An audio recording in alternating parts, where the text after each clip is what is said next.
নমস্কার।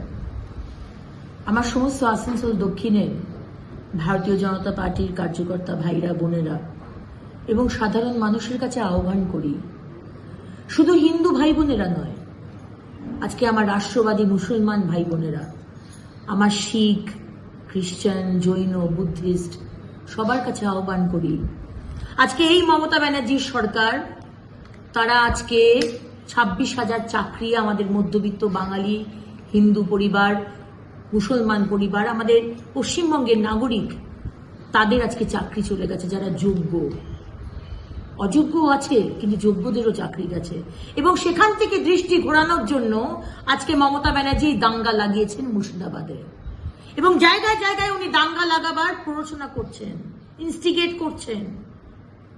এবং আমরা দেখলাম যে মুর্শিদাবাদে আমাদের দুজন হিন্দু ভাই, বাবা আর ছেলে রাধা গোবিন্দ দাস, চন্দন দাসকে সেখানকার জিহাদিরা কুপিয়ে কুপিয়ে তাকে মারল।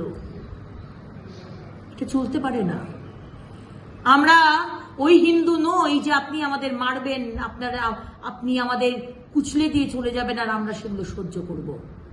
এর প্রতিবাদ হবে সারা পশ্চিমবঙ্গে জুড়ে। আজকে হিন্দু শহীদ দিবস আমরা পালন করছি।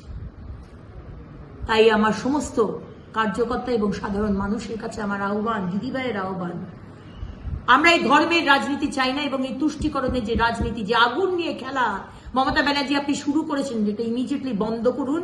আপনাকে অ্যারেস্ট করা হোক। আপনি পরিবেশকে অশান্ত করছেন।